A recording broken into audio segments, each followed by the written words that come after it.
We hardly know each other. And yet we all chose to spend our Saturday afternoon here at a TED Talk. So I'm guessing that you might enjoy a good story. Let's get to know each other a bit better. Tell me, what is your favorite story? Maybe it's fiction, maybe it's history. Go on, someone shout one out. Great. It could be the theory of relativity. It could be a song. We all have at least one that has special meaning. And whatever it may be, it says something about who we are. As for me, one that comes to mind when people ask is the story Watership Down. I was about 11 when it was recommended to me by my brother. The first time I read that story, I would have told you it's about rabbits going on an epic journey. Well, I read it several more times throughout the years, and each time as I gained education and life experience, I learned it's about so much more than that. It's about survival, ingenuity, politics. It's about choosing to live with freedom in a dangerous world versus living safely in a world with no freedom. Occasionally I've been asked, why would you read the same story more than once? I think for me it's about the place. It's the desire to return to that place in the story. Who doesn't love getting lost in a good story? A good story, be it fact or fiction, is for many of us an escape. We're drawn to stories that transport us to some strange and wonderful place. Sometimes I find I miss that place. I want to go back there. So I read the story again. It's like visiting an old friend in that strange and wonderful place, and somehow it feels like home. Speaking of home, I moved around a lot growing up. So maybe what I'm really searching for in a story is home. Working as an architect, I've come to learn that my love of a good story and my longing for a good place actually have a lot in common. Every story needs a place, right? A where, a location. Well, for much of my life, I've been drawn to places that offer an escape. Old places that have little in common with the suburbs in which I grew up. Like stepping into a good mystery novel, once you enter these places, you just have to keep reading. There's a level of richness and detail and time that captivates the imagination. If it's the place that draws me to a story time and time again, it's the promise of a story that draws me to an old building or an old city. It's the promise of a story that compels me to get out of my living room and explore that strange and wonderful place that somehow feels like home. Screenwriter Andrew Stanton describes in his TED Talk several characteristics that make up a good story. One of my favorites is his unifying theory of 2 + 2. When you're telling a story, don't give the audience 4, he says. Give them 2 + 2. In other words, don't just hand them the answer. Make them do the math. Make them work for it. We're all more engaged in a story when we have some skin in the game. I think that's why buildings make such great stories. You can't just sit back on your couch and passively read words on a page. These are stories that require some effort. They have to be explored in order to be discovered. Recently, I had the opportunity to be involved in the renovation of a 115-year-old train station. But this wasn't just any train station. For me, it was my train station. I should probably explain. Back in college, I used to wander the old parts of Omaha with my camera, taking photos of the buildings and the streets and trying to puzzle out what were their stories. It was like browsing the shelves of my local library. The buildings, every one of them, was a story waiting to be opened and discovered.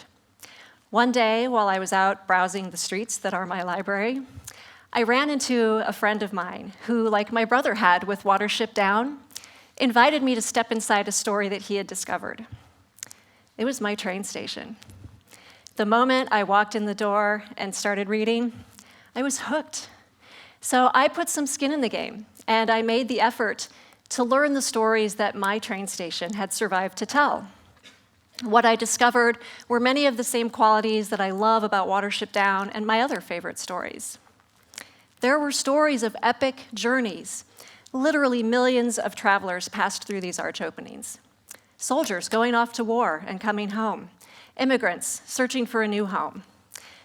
There weren't any rabbits, but there were stories of survival, ingenuity, and politics. And there were stories of regular people, masons, ticket clerks, merchants, the indigent, even a couple of architects. Perhaps the best story of all, though, was that of the building itself. The fact that it had survived creation, transformation, and years of neglect with beauty and dignity and strength is inspiring. Now, of course, it's not really my train station any more than Watership Down is my story. But here's the great thing about our buildings. Whether we know it or not, we all have skin in the game. We could read our favorite stories over and over again for the rest of our lives. And while our understanding of them may continue to evolve, the stories themselves, the words on the page, will remain unchanged. But the stories in our buildings are living, breathing things, and we all get to help write them. I helped change the story of my train station, and I hope to spend the rest of my life learning what happens next.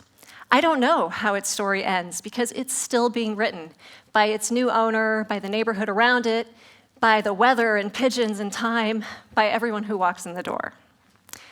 The city is a library. It's our library. It's our where. It holds our collective memory and our cultural identity. The city you live in shapes you. It changes you. It helps make you the person you are, just like the stories you read.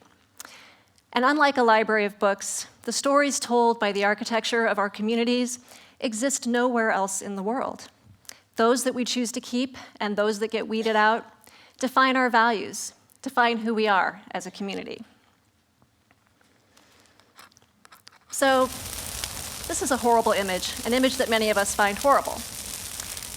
But why? The only thing that's really being destroyed here is paper. There are hundreds, maybe millions of copies of these books. And the stories and the ideas communicated in these books will live on long after the paper is turned to ash.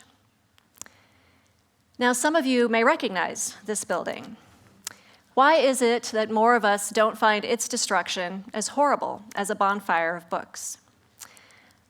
There aren't hundreds of copies of this building, and unlike a book, the destruction of a building is the destruction of an idea. It's the erasure of a piece of our collective where, the location of your story and my story, and it's forever. I wonder, how much of the where can we afford to erase from our story before we find ourselves living anywhere or nowhere? Wouldn't we all rather live somewhere? So maybe this is something we should talk about, right? Why is there so often little or no discussion, or only the token gesture of a discussion?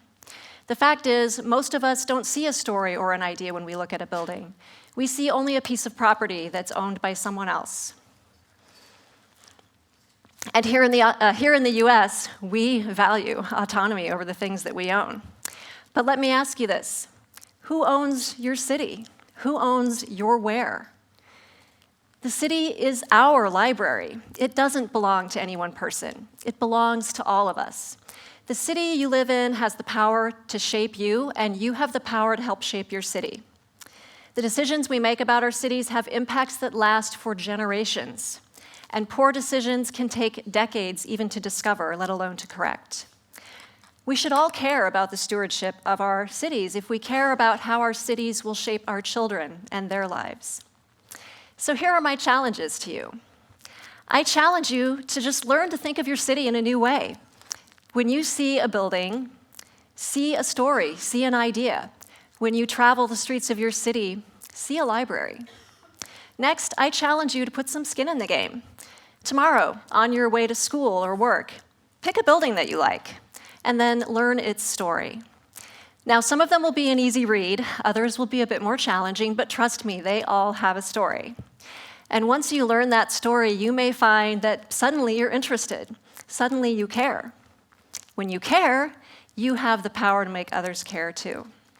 Share the story of your favorite building with your friends and ask them to tell you about theirs. Make it a topic of discussion, the way you've always discussed the weather or the news of the day. Buildings aren't just a topic for architects any more than stories are a topic only for authors. We all live and work in and amongst buildings every day. We should all be talking about them. Now that you have some skin in the game, I challenge you to be a participant in managing the collection of stories that make up your city. Challenge the destruction of your city, the theft of your ware, the same way you would challenge someone throwing books on a fire. How? Well, an easy way is to just join a local restoration group. They'll help you pay attention, they'll help you stay informed. And with that information, you can contact your mayor and your city council and encourage them to adopt codes that give you and all of us a greater voice in the decisions that help shape our cities and write our stories. The city is a library. It's our library. It's the place in which our stories live and die. Just like your community library, you have the right to be concerned about the stewardship of your city. It's okay to give a damn. So, I'm curious, we're still getting to know each other. And these are a few of my favorite buildings. Tell me about yours. Thank you.